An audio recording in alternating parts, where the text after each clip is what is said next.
Come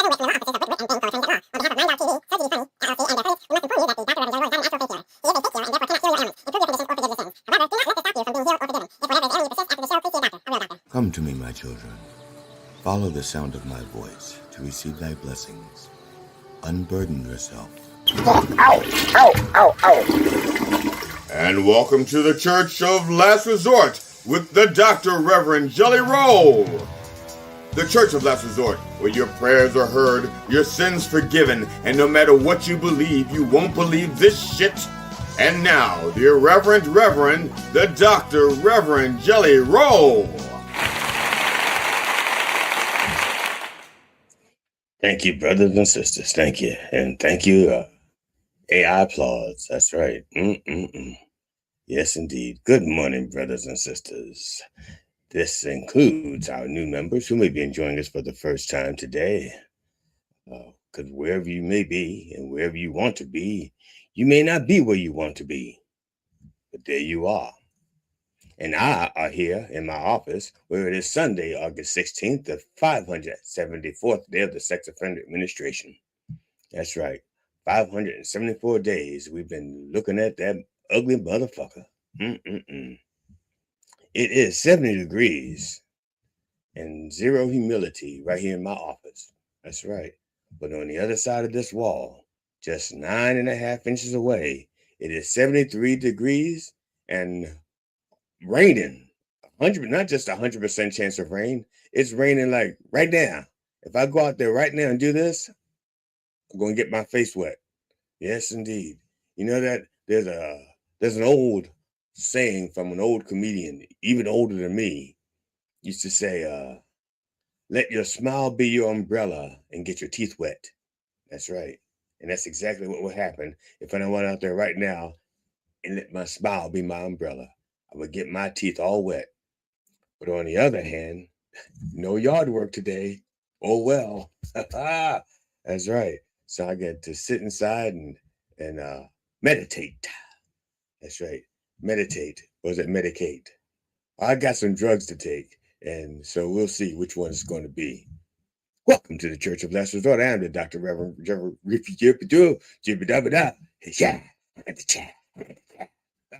That's right. Good morning, Sister Ann. Good morning. That's right. Fuck yeah. That's right.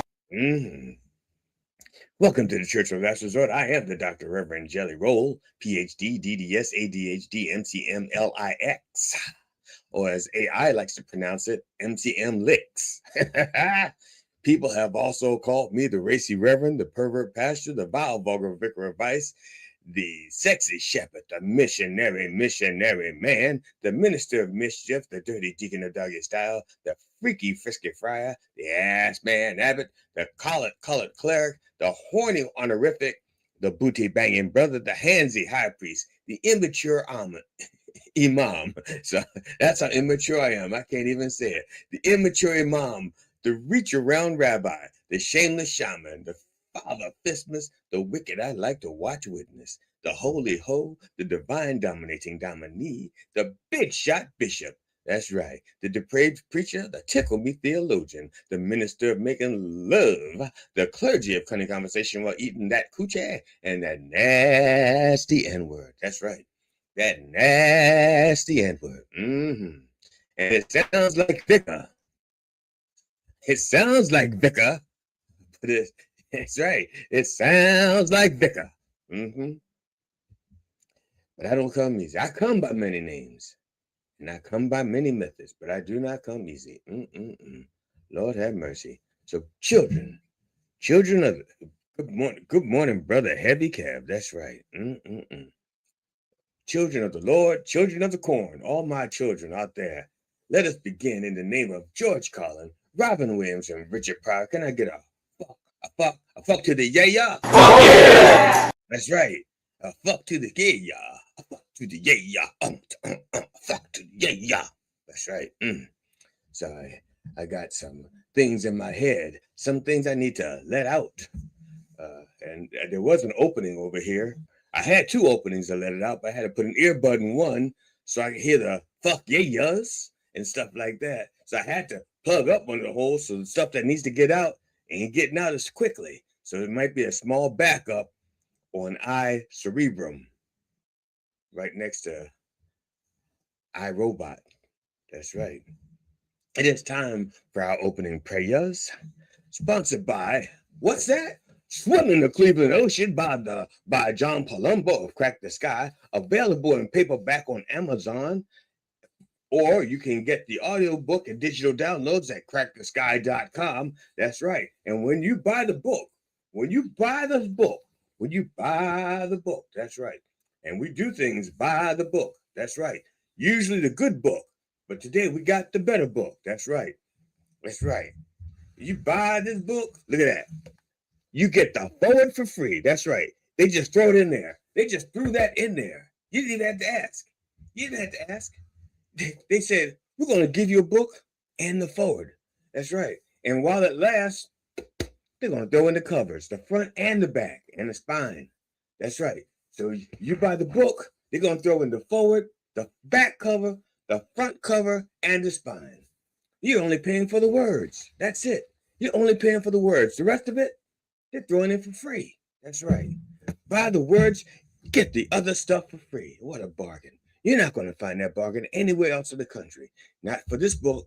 It's only here, available here. So go to Amazon and get your paperback book. And you know you don't hear me say nice things about Amazon. I do not. But, it helps, if it furthers the cause, Crack the Sky is one of the greatest bands to ever play. That's them. That's right. John Palumbo put it all together. That's right. Show your appreciation. Show your love. Buy the music. Buy the book. Buy the t-shirts. Buy the hat. That's right. Click on. Yes, indeed. Oh, sorry. Yes. So, if you or someone you know is in need of a prayer by the Dr. Reverend Jelly Roll, please send your request for a prayer, a healing, forgiveness, or any such request to me at the drreverendjellyroll.com. Now, I screwed that up because I didn't read it. If I'd have read it, I probably still would have screwed it up. The email me. Okay, let's try this again. My email address is drreverendjellyroll@gmail.com. Just like it's scrolling across the bottom. I may not be able to say it, but I can spray it across the bottom. That's right. I can't say it, but I can spray it. There it goes across the bottom. Look at that. Go across the bottom. Yeah, that's right. And it's roll with an E. That's right. You got to roll E, baby. That's right. You got an E with it, baby.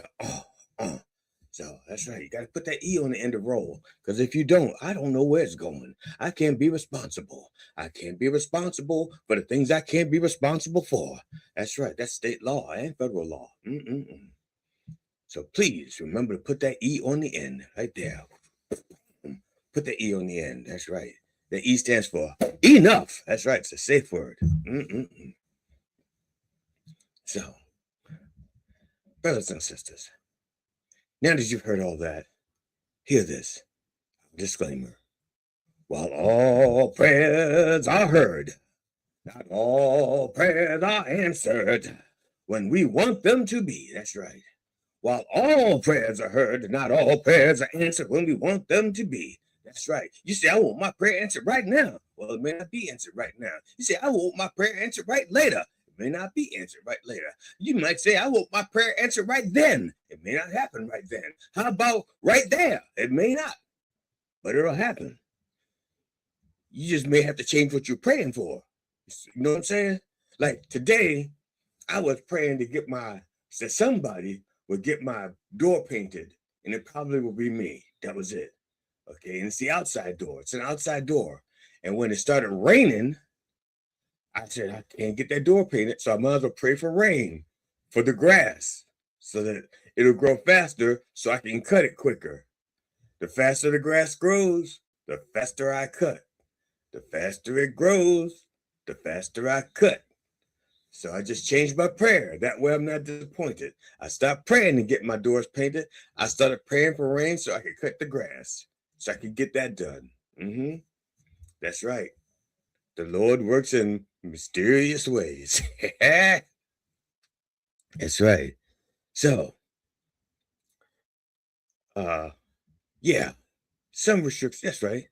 So, and what I'm trying to say is some loopholes and restrictions may apply in June and July and August, and probably next month in September. So please, brothers and sisters, bow your head unless you are driving your car, your significant other, and if that is, that's right. Just close your eyes and let Jesus do the driving while we pray. That's right. That's right.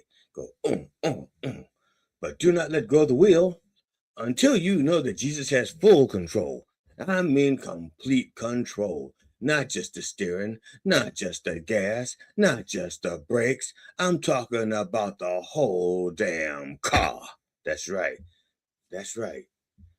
If he doesn't have control of the whole damn car, somebody could get hurt. And guess what? Won't be Jesus. It won't be Jesus. I know, nope, won't be him. Be you. Or maybe someone else.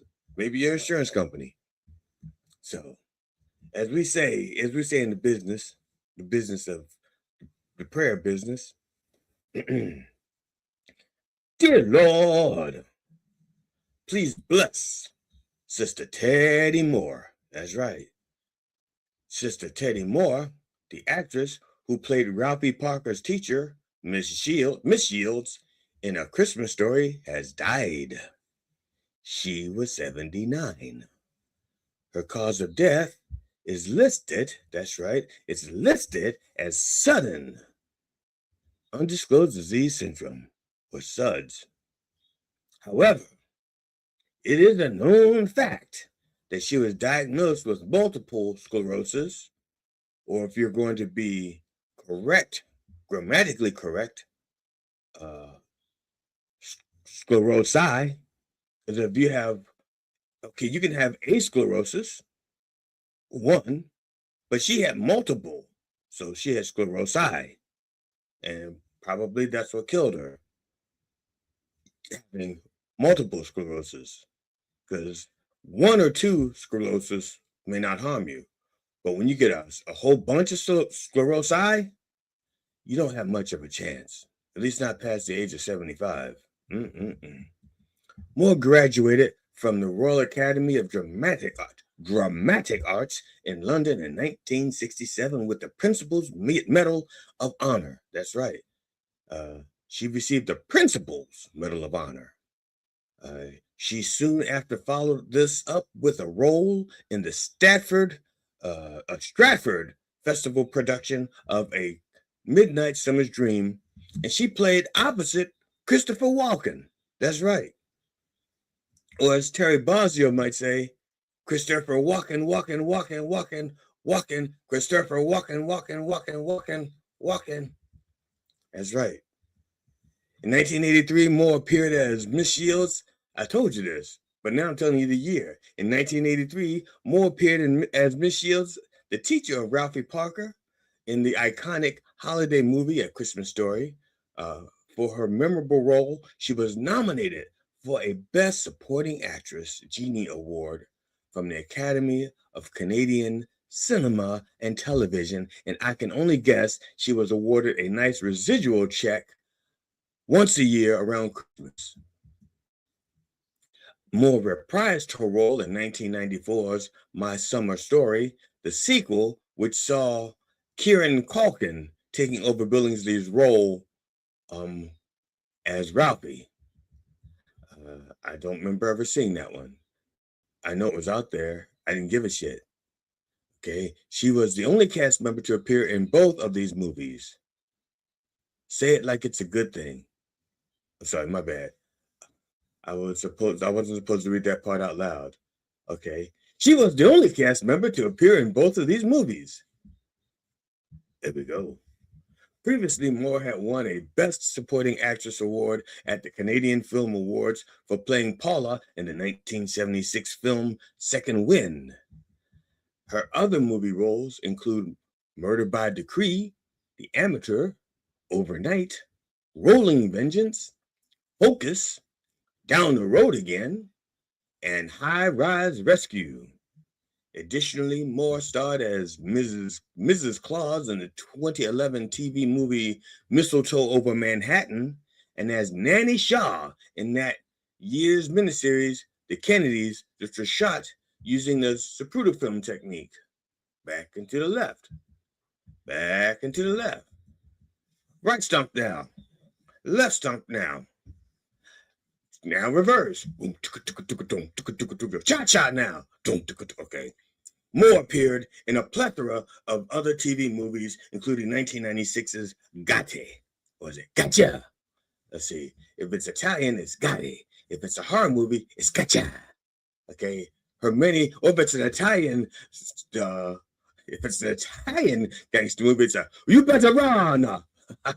Her many TV roles also include Encounter, Police Surgeon, The Littlest Hobo, T&T, Friday the 13th, the series, ENG, PSI Factor, Chronicles of the Paranormal, Roly Poly Oly, This is Wonderland, and RoboCop Prime Directives. Prime Directive got a secondary viewership and a tertiary audience. This picture of me, oh, here we go. Let's do this. This picture of me and Teddy was taken shortly after her death. We were amazed that kid stuck his tongue to the same pole twice. That's right. We're all going, what the? I can't believe it. That's right. Yeah. Rest in peace, Teddy. Your life was one not to miss story. That's right. Can I get a BB rifle and safety goggles? That's right. Dear Lord. Please bless Brother Tommy Denimore. Tommy Denimore, country musician, has died. He was 70. His cause of death is listed as sudden undisclosed disease syndrome, or SUDS. His family stated that his passing was sudden. Duh! It's sudden undisclosed death syndrome, not 2 weeks' notice undisclosed disease syndrome. That's right. Duh! It's in the name. Of course his passing was sudden. Oh, Lord have mercy. People just grieve in different ways, I guess. Denimore worked with artists such as Mo Bandy, never heard of him. Ray Price, heard of that one. Johnny Bush, nope. Ronnie Millsap, heard of that one. Jim Lauderdale, nope. Sonny Sweeney, nope. Ty Myers, and many more. I've heard of many more. Yes, I have. More or less are known. That's right. Artists. More or lesser known artists. Other artists as well. Now, he was a pedal steel guitarist since the 1970s and founded Cherry Ridge Studio in Floresville, Texas in 1991. Since then, the pedal steel guitar is now motorized, so you no longer have to pedal. That's right. You can just put your key in, start it up, and start riffing. That's right. Start sliding. He was honored with the Hero of Western Swing Award by the Cowtown Society of Western Music on July 25th, 2026. That's right. This year. Just last month they gave it to him. Yeah, they waited. Didn't they wait to? Yeah, they waited too fucking long. But because he could not attend the ceremony. Maybe that was his 2 weeks notice. It's like, I'm getting an award, I'm not going to make it. And I may not make it to many things after that. Right here we go. Let's see.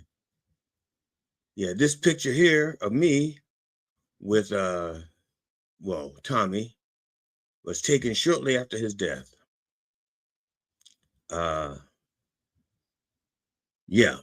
This was us performing at the Cowtown Cow Patty Festival. That's right. It's called the Cowtown Cow Patty Festival. That's what it's called. This is us performing there. Yeah, I remember that gig. Barely.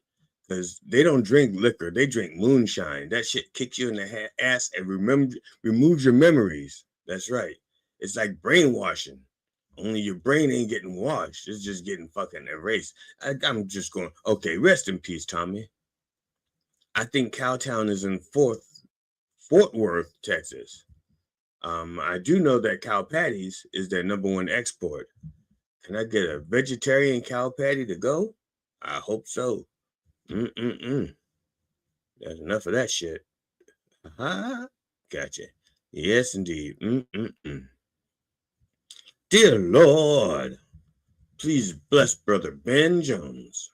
Ben Jones, the man known as both Cooter from the Dukes of Hazzard television series and a former U.S. congressman from Georgia, has died. He was 84. His cause of death was a massive heart attack. Now, just so you know, heart attacks come in small, medium, large, extra large, and massive. Now, according to his wife, he was home resting in his favorite chair, waiting for the Braves to come on and whoop the Yankees. So usually, massive heart attacks are associated with Mets fans. It's the rare occurrence that a Braves fan actually suffers a massive heart attack. Jones appeared in all 7 seasons of the Dukes of Hazzard, portraying a trusted mechanic and ally to the Duke family in 142 episodes. That would be Cooter. If you were paying attention, Cooter. He played Cooter. You're probably thinking, Congressman. Nope, that was later. In Dukes of Hazzard, he was Cooter. Beyond acting, he served 2 terms in the U.S. House of Representatives, representing Georgia, and remained active in fan events and his Dukes-themed museums until his passing. Notice I said Dukes-themed museums. Yes, more than one. People were going to them. I don't get it. It's like Confederate. It's like, no, I'm not going to go there. I'm not going to go there.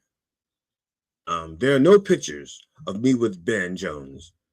I have a known Confederate flag rule. That's right. If a person is less than 3 degrees of separation from a Confederate flag, then I am more than 3 degrees separated from them.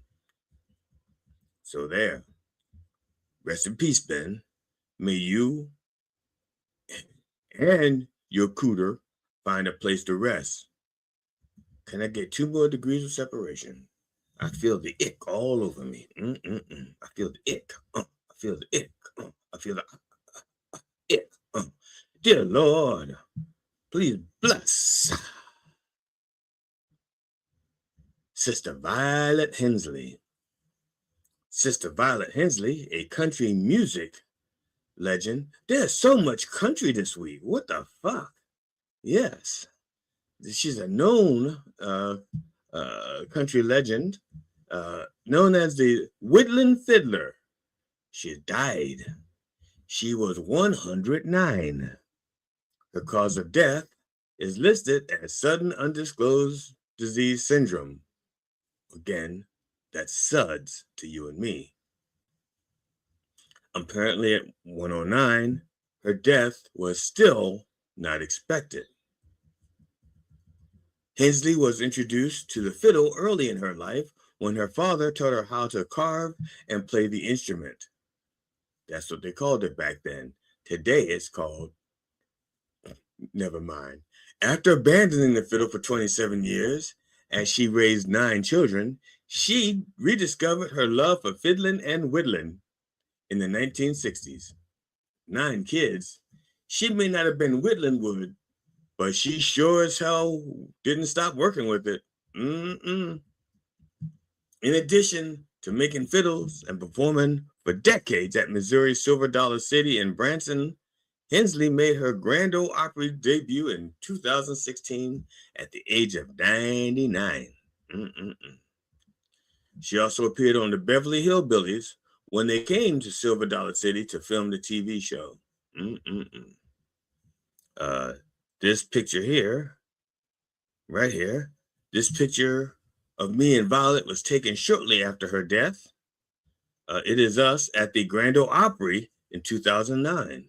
That's right. You say, Rev, how did you wind up at the Good Ole Opry? To be honest, I thought the invite said Good Ole Osprey, and I thought we were like raising money for that bird. I thought this was like a wildlife preserve, and I said yes. And once I said yes, I kept my word and I showed up. I even played a little banjo. Not very well. That was the first time I'd ever touched a banjo. Consensually. Okay, here we go. So, rest in peace, Violet. You could make fiddles, but you also could fiddle with wood. Can I get a you nasty girl? Gone, girl, your bad self. Dear Lord, please bless Brother Reggie Bannister. Reggie Bannister, who portrayed the nemesis of the tall man in all 5 Phantasm films, has died. He was 80. He died after a decade-long battle with Lewy body dementia and Parkinson's disease, or as we like to call it in the business, make and shake. That's right. The horror icon passed away peacefully at his cabin in Crestline, California, according to his wife, Gigi Bannister. Gigi wrote in her tribute, at 3:45 a.m. on Sunday, August 9th, 2026, I last checked on my beloved Reggie Bannister's condition. Now, who calls their husband by their first and last name? My wife doesn't say, I went and checked on the beloved Dr. Reverend Jelly Roll. She says, I went in there and I checked on Sweet Dick, or something like that. Whatever nobody calls their spouse by their first. Okay, I'm sorry. I last checked on my beloved Reggie Bannister's condition. He was panting, but quiet and asleep. Oh, yeah, all right.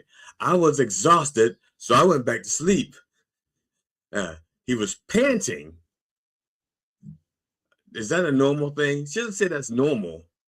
She was panting, but he wasn't making any noise, so I went back to sleep. Just panting. Who doesn't pant in their sleep? All right.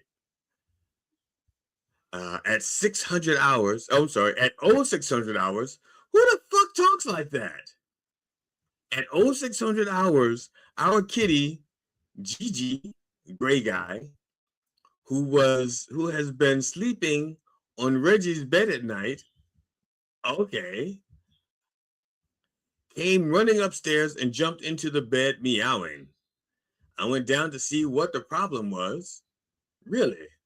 Somewhere inside, in my soul, I knew the cat was saying he's dead. Can I eat his eyes?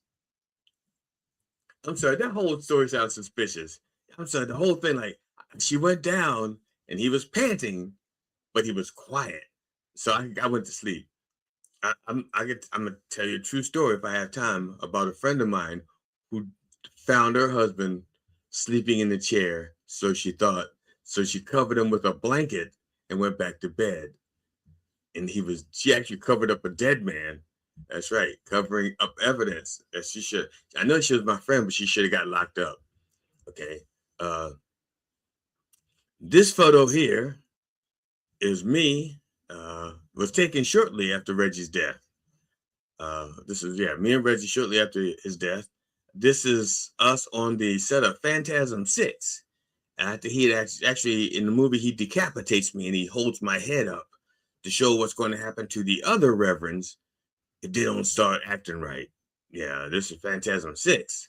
It was called Phantasm 6, the franchise money grab, or that was the working title. I called it One More with Action Figures because you were going to be able to get my head on my head is a toy. And you can do what you wanted with it. It was like fully articulated. There was a hole in the neck as well because cut out. Yeah, let's get rid of that. That's kind of eerie to see me decapitated like that. It bothers me because I've received death threats. People saying, Rev, we're going to decapitate you. And I'm like, you going to do what? They say, decapitate. And I said, can you spell that? And they go, D-E-capitate. Rest in peace, Reggie. You were the coolest ice cream man in horror. That's right. Can I get a tall cone to go, man? And finally, Lord, please bless the entire behind-the-scenes staff at Mind Dog TV. They are truly doing your work, helping to spread your word throughout the wordosphere. They could be anywhere today, but they're here wishing they were anywhere today. Fucking liars! That's right. I'm a liar. That's why you saw my head on stick. And that ought to count for something. MindDogTV.com, the place to go to get your Church of Last Resort gear, your Mind Dog TV gear, your Church of Last Resort gear, and all of your gears, first, second, and third. That's right. And some of your bases. You can get those things at the Church of Last at MindDogTV.com/merch. That's right. And now, the moment that all my little luscious fans have been waiting for. That's right. Here we go. It's now time for a bump for the Lord. That's right. Let's have a little bump for the Lord. It feels like I'm further away than usual. I don't usually have to reach that far. There we go. A bump for the Lord. There we go. Brought to you by bumping a bottle. Straight from our vineyards to your innards. Wine, just like Jesus used to make.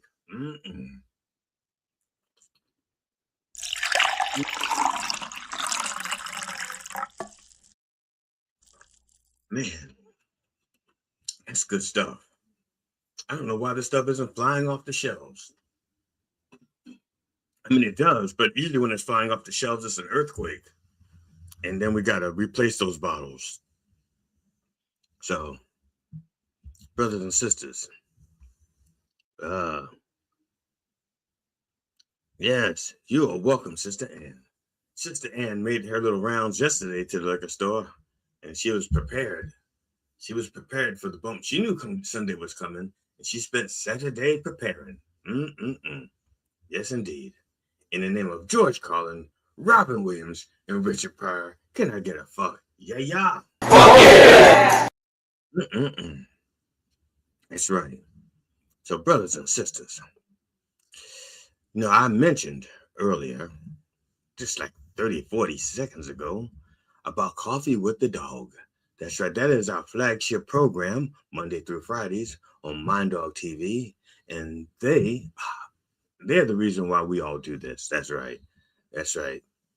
And there are people out there who say, Rev, how can I get on that show? Because I can't get on your show. And I was like, yeah, you could get on my show, but the first two people I invited didn't fucking show up, so I'm not going to do it a third time.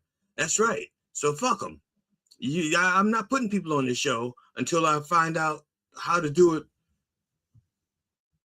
I don't know. I may not ever. That's longer than the show's going to last. The point is, if you want to be on Coffee with the Dog, there's only one person that can tell you how to do it, and they do it so well. Sister Curly Hair So Bright. And comedians, musicians, songwriters, filmmakers, authors, and podcasters. Coffee with the Dog is booking for the summer and fall. Now. Get free publicity and hone your interview skill in a fun and safe setting. Coffee with the Dog is a live radio, live stream podcast based in New York that airs daily Monday to Friday 9 a.m. to 11 o'clock in syndication on iHeartRadio, as well as video streaming platforms like YouTube, Twitch, Rumble, and many other platforms.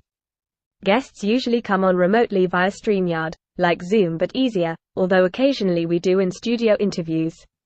The morning show focuses mainly on comedians and musicians, and they have interviewed many top names and classic celebrities such as Robert Klein, Mike Binder, Eddie Brill, Doug Stanhope, Steve Byrne, Paul Provenza, Jeff Altman, and many, many others. For booking, go to minddogtv.com/booking.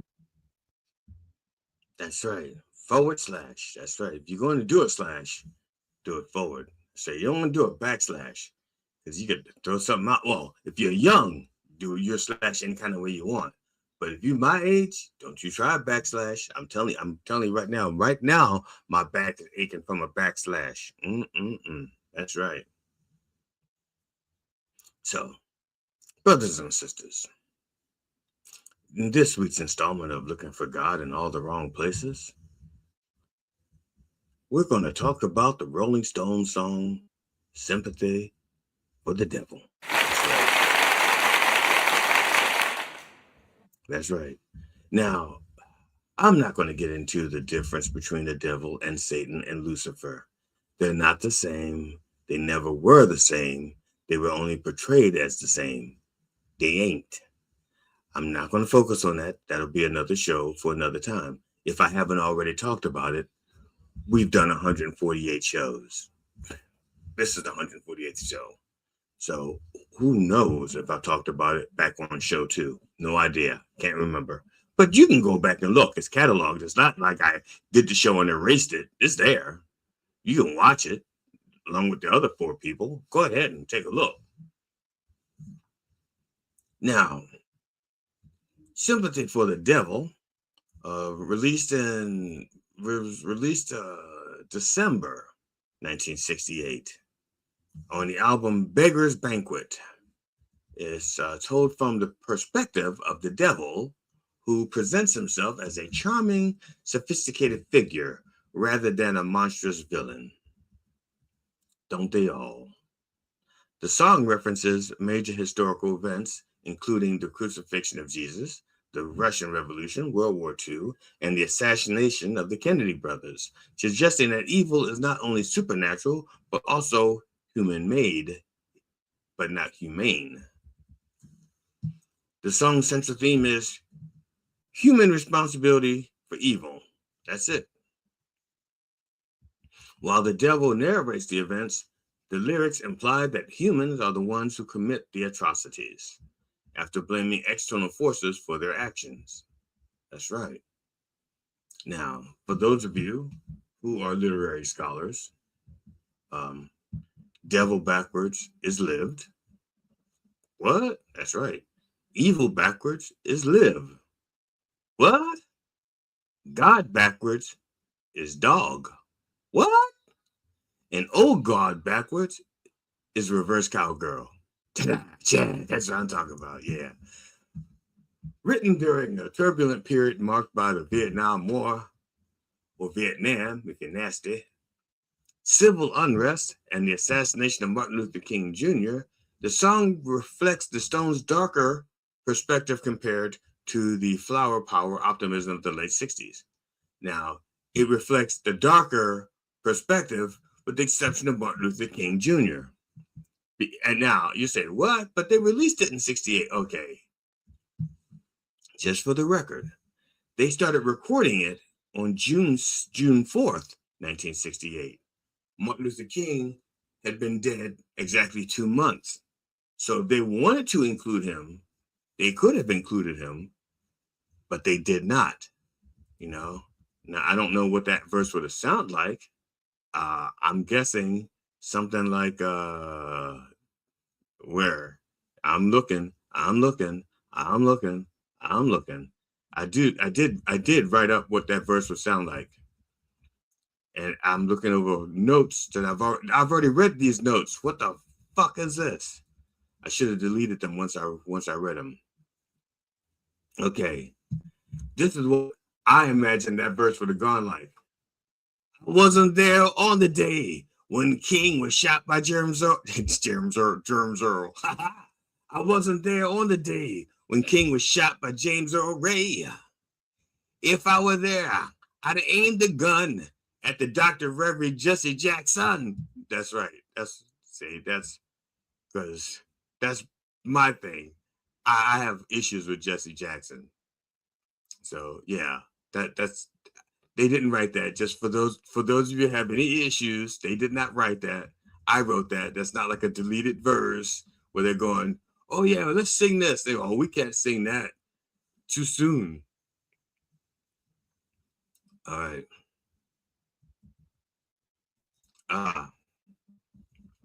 Where did I leave off? I left off at somewhere about Martin Luther King Jr. That's right. Mick Jagger and Keith Richards drew inspiration from literature, including French writers and Mikhail Bulgakov's The Master and Margarita, blending social commentary with rock music. Now, here's something that most people did not know. Some somethings. Here's three somethings.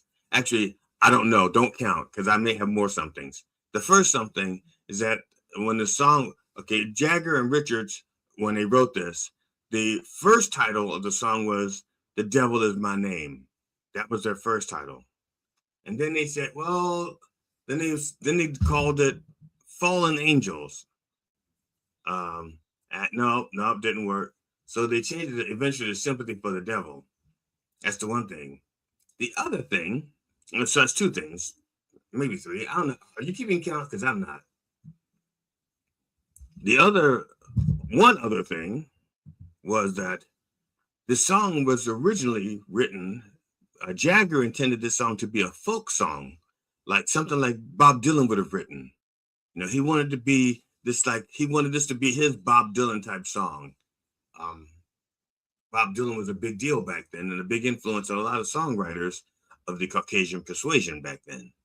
And maybe some of the brothers, I don't know.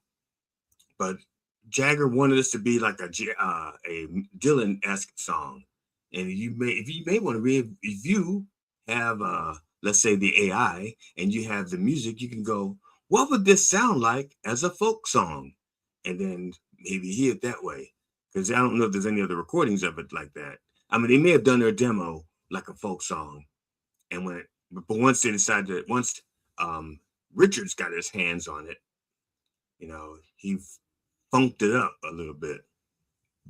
So that's just a little tidbit for those of you who did not know. Some of you probably did know. Some of you probably knew more than I did. Because what I tell you, I used to, back in my youth, I used to hang out with musicians, and this song was covered quite a bit because there's a nice long jam guitar solo. Okay, the lyrics are not very complicated. I'm going to try to make them complicated for you, just to make it worth your while. They begin as such. Please allow me to introduce myself. I'm a man of wealth and taste. I've been around for a long, long year, stole many a man's soul and faith. Now, if we're going to take him at his word, okay, for the devil, who is somewhat immortal, to say, I'm a man, just a man, it's like playing it down, like say, hey, I'm fucking great, but I'm just a man like you. Hey, that would be like Bill Gates walking into a restaurant and everybody goes, shit, it's Bill Gates. And he goes, hey, I'm just a poor man like you trying to get by, barely with enough money to pay for tonight's dinner. And you go, oh, okay. That's what that devil thing is like. It's like, hey, I'm just a guy. I'm just a guy of wealth and taste. That's it. Now, he goes, I've been around for a long, long year.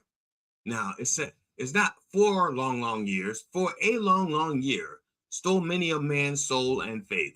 Now, I just want to show you something math-wise. If the devil is part of the back in the beginning things,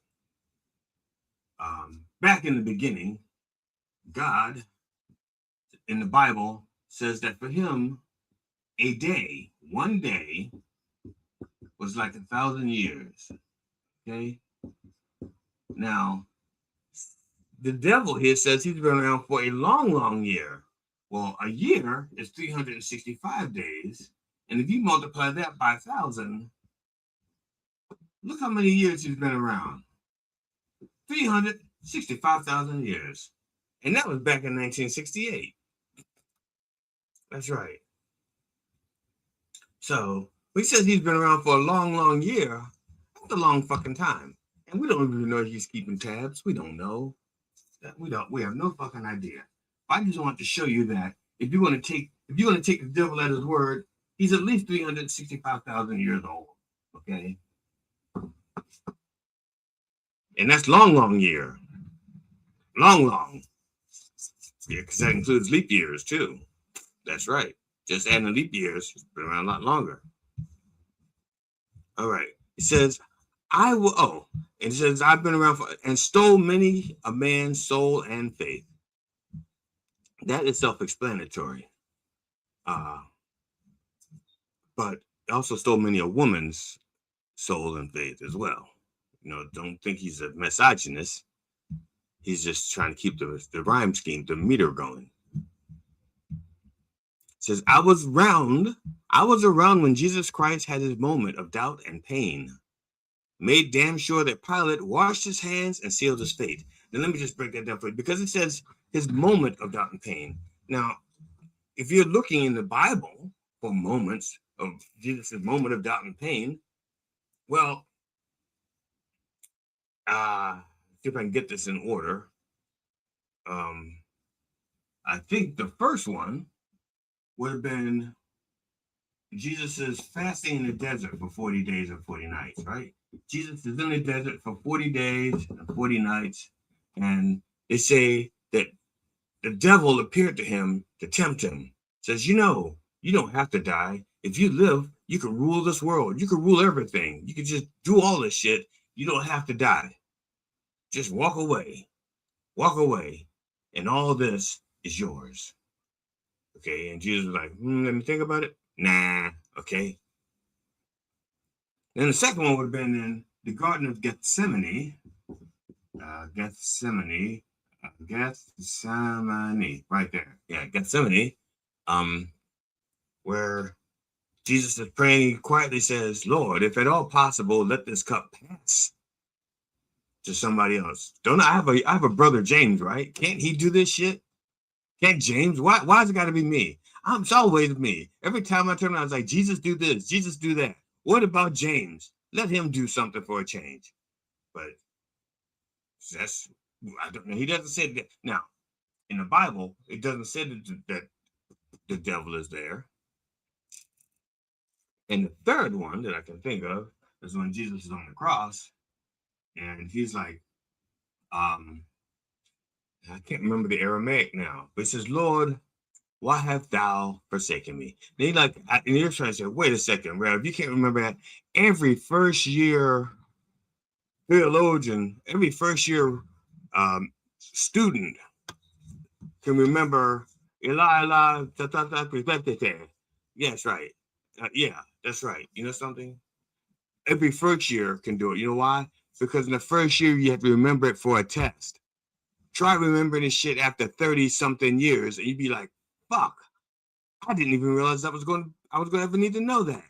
It's like some of the math you learned in elementary school, and the teacher's going, you're going to need to know how to use a slide rule, and you're going like, really? And then you learn to use a slide rule, and then all of a sudden need to learn to use a slide rule. Or you're going to need to know this math. And then all of a sudden you're like, yeah, really? And then all of a sudden you need to learn it. You're like, fuck, I did not. Let me see here. Quadratic equation. How does that fucking work again? See, that's the same thing. Okay. I if I were to think about it, I probably could remember it. Let me see. Eloi, llamas expecting me. I think that's it. Eloi, the llama's expecting me. I don't know. Who gives a shit? The point is, in Aramaic, Jesus says, my God, why hast thou forsaken me? Okay? And according to the devil, he says, all right, I was there, and I made sure Pilate washed his hands and sealed his fate. And now, Pilate didn't wash Jesus' hands. Just so you know, Pilate washed his own hands and sealed Jesus' fate. Okay? Just so you know, if you're trying to read this out, who's his hands and who's his fate? Pilate washed his own hands and sealed Jesus's fate. Okay, there, just to clear that up. It says, pleased to meet you. Hope you guess my name. Now, again, devil isn't really a name. Okay, it says, but what's puzzling you is the nature of my game. Now, that is true. No, nobody gives a shit about his name. Nobody even, we'll call him the devil. You know why? People need a boogeyman. Why don't they call him the boogeyman? Because the boogeyman was already taken. They need another one. Okay, it's like, there's like little stuff, little scary stuff, and then slightly bigger scary stuff, which is the boogeyman. And the really scary stuff, they need a bigger name. They can't just say the boogeyman 2XL. No, boogeyman 2.0. Nope, they gotta go bigger. Devil. Okay. So it says, but what's puzzling you is the nature of my game. Now, that's what we're going to try to break things down. It's like the nature of his game. Because one of the things that becomes apparent in the song is that he's not doing any of this stuff. You know, he's like, I'm not doing this. You're doing it. I'm just sitting there going, you know, it'd be a good idea if somebody killed the Tsar and his ministers. And then somebody goes, you're right. Somebody should kill the Tsar and his ministers.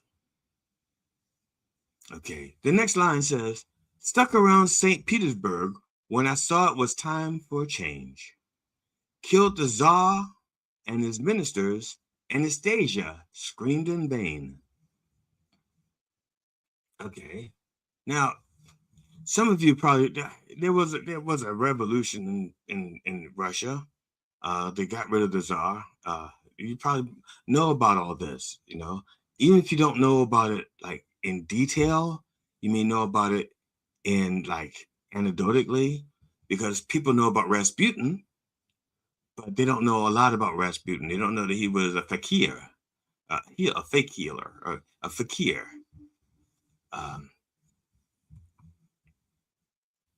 But again, he didn't do that stuff. It just the people went, kill the Tsar, kill the Tsar, kill the Tsar, kill the Tsar. And other people went, when do we do it? When do we do it? When do we do it? When do we do it? And then more people go like, right now, right now, right now, right now. Then some people said, what about Anastasia? What about Anastasia? And they said, he don't need Anastasia. He should feel the pain. Boom, boom. Hey, I'll be here all week. I rode a tank, held the general's rank when the blitzkrieg raged and the body stank. Okay. This is a World War II reference. Okay. This is a World War II reference. And this it's not just the blitzkrieg and the tanks and all this stuff. We're going to talk about something else that people forget. Okay. Right after this, in the song, right after this, they start going, woo, woo. Okay. That's a reference, and people don't know this. That is a reference to the trains that the Nazis were using to transport the Jews. And eventually, some of those trains became like laden with gas so that they could kill them using cyanide. It was, I think they called it vitamin B12, but using cyanide to kill the Jews. And they were using train cars. And so, yeah, you remember the old saying that the Nazis may have been evil, but their trains ran on time?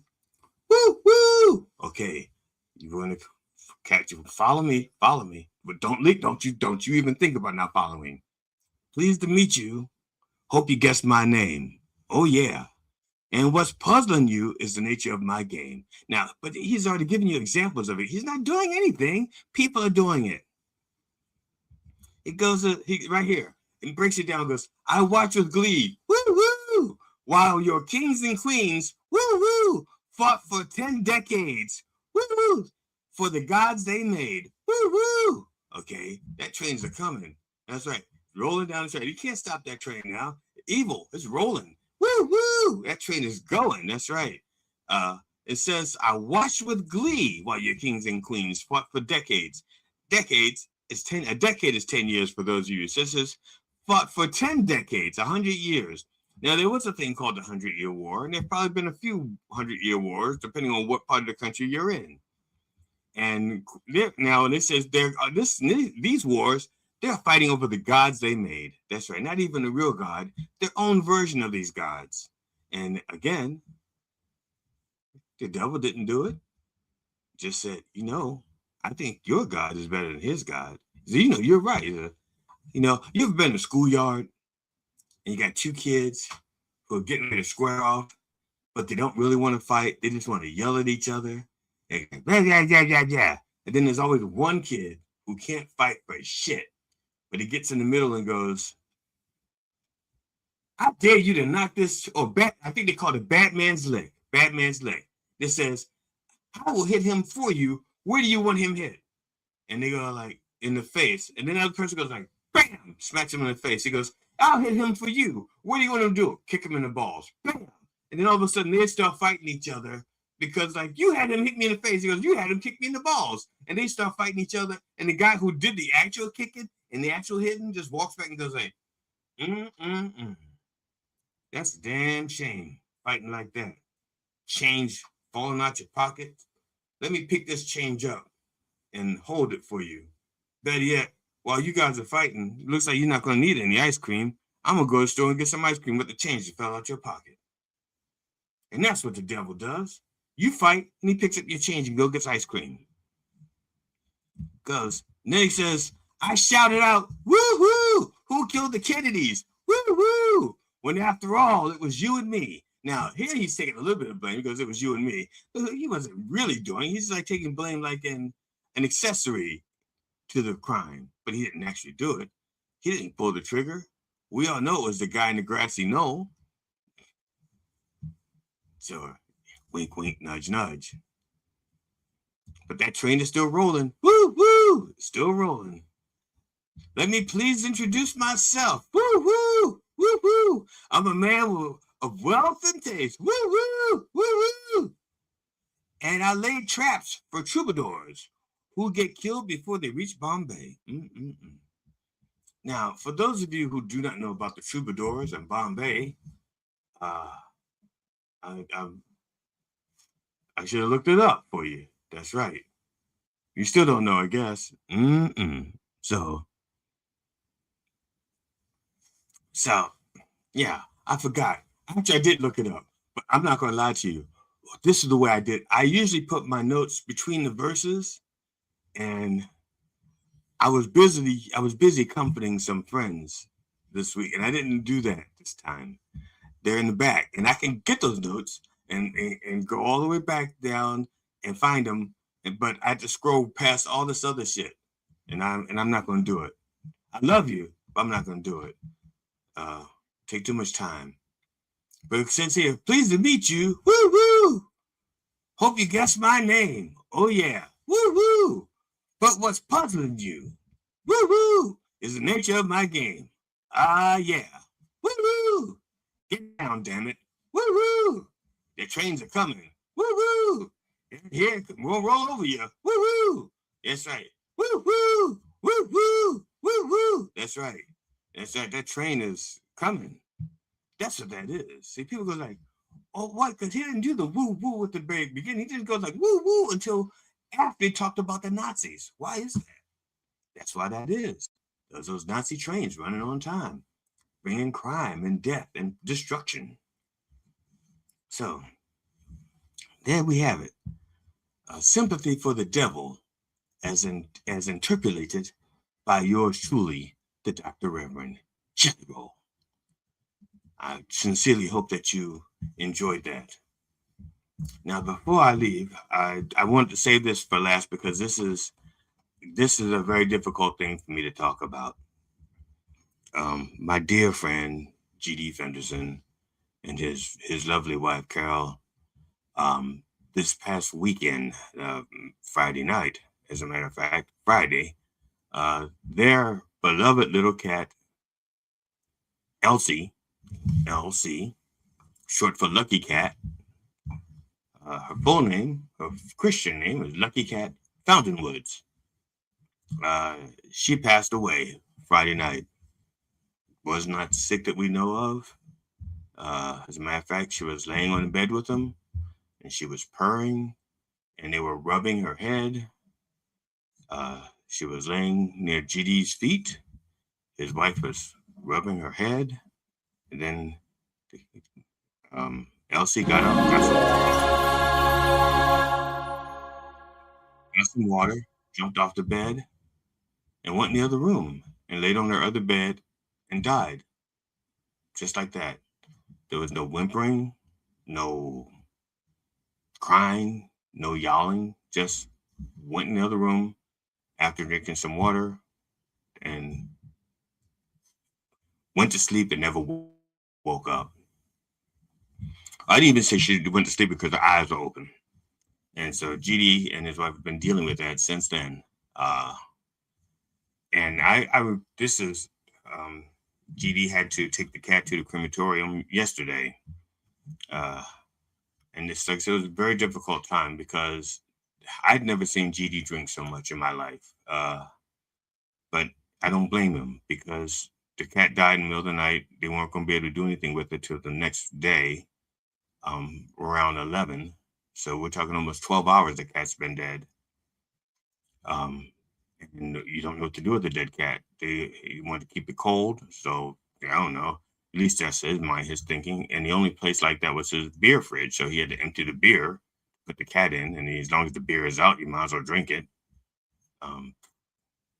You can't put the beer back in the refrigerator with the dead cat, right? So you drink the beer, and it's kind of he feels guilty because he doesn't know. Nobody knows why the cat died. There was no symptoms. It wasn't slowing down. Just doing the usual thing: playing, purring, playing, scratching, pawing, things that she always did in the manner in which she always did it.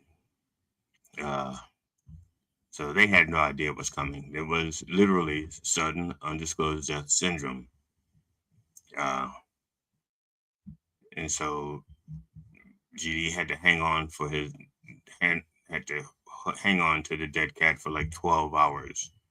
And the worst part about this is that he'd just written all this material about the cat and his wife, and now he can't use it. Okay, he's got to like rewrite it to make it, still be funny, but his wife isn't going to want to hear it because it's going to remind her of the cat. But it's good, funny stuff. And he's torn. He's like, do I keep the funny? How long do I wait? Or do I only do this? I don't know. And he's torn. And the other thing he's torn about is because he's always said, he lives in Maryland. You can't, there's like 10,000 comedians. You can't swing a dead cat without hitting a comedian. Well, now he had a dead cat and he can't even use that because it turns out that if you swing a dead cat, they don't hold together very well. The ligaments have stopped holding them. So yeah, it just falls apart.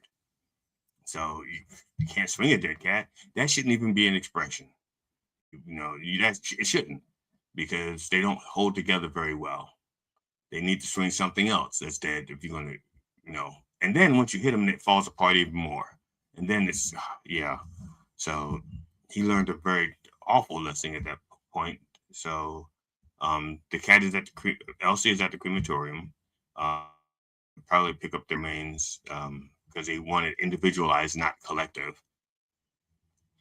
You can actually get communal ashes, so like you put your cat in or dog or hamster and it just gets burnt with all the other animals and they bring you back, whatever ashes. So like if you should have gotten 2 pounds of ashes, you'd have gotten 2 pounds of ashes, but it may be 2 pounds and only 1 ounce is actually your pet. The other 35 ounces, 31 ounces belongs to other people's pets. GD opted for the individualized service so that he's all but guaranteed that whatever the ashes are, they're all Elsie's.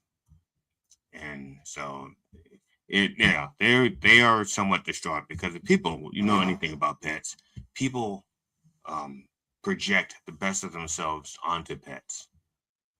Generally speaking, when they say that my dog was so intelligent, so smart, so caring, so this, so that, my cat was so this, so that, so wonderful. So, they probably were, but you probably saw those things because those qualities exist in yourself and you just don't want to see them in yourself for one reason or another. So you project them onto an object where it does not look like you're bragging or something. You can say, see that goodness in that cat? See how wonderful that cat is? See how caring that dog is? See how, and I'm not saying that the cats and dogs aren't sensitive or caring, but we anthropomorphize them in such a way.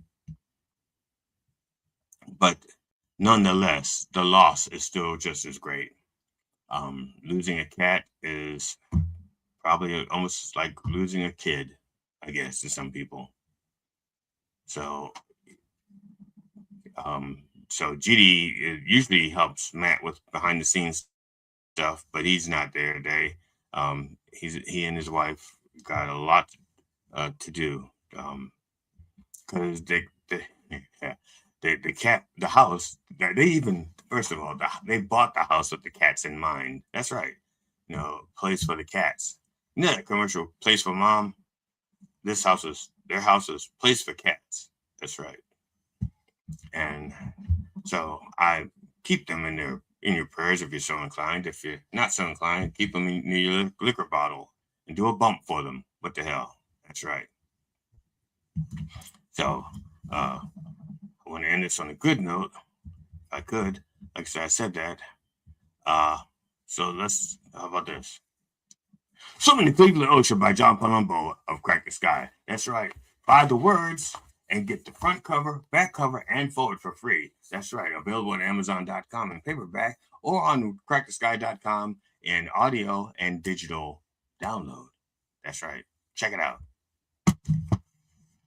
There. So I want to thank those of you who have subscribed to my fledgling YouTube channel, Dr. Reverend Jelly Roll with an E. Bless you. That's also the same thing for the Facebook page, Dr. Reverend Jelly Roll with an E. Thank you and bless you. Now, I have no new members on the YouTube page, and here's the funny thing: people are like, I'm getting notifications that people have viewed the pages.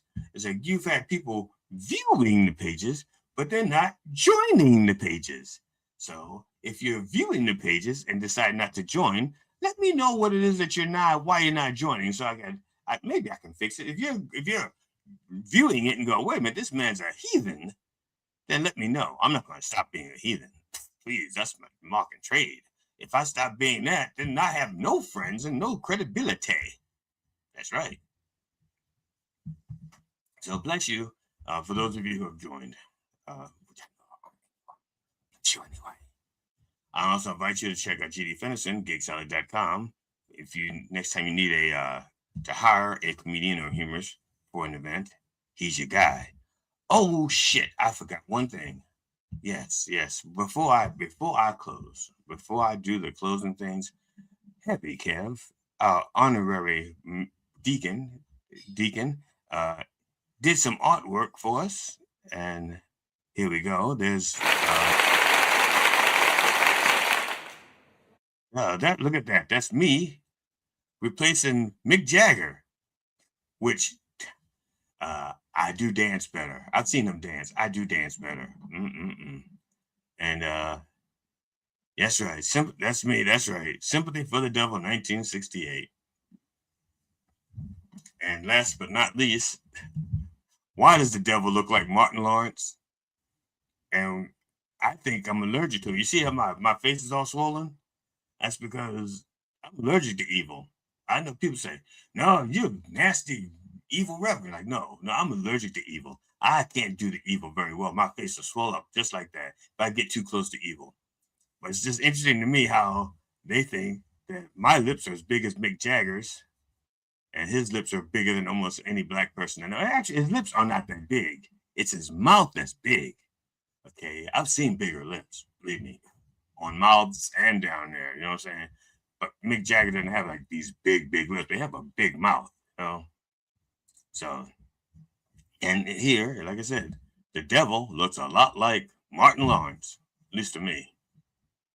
It wouldn't be too far off because, yeah, Martin Lawrence is the devil. Him and Kevin Hart, that's right.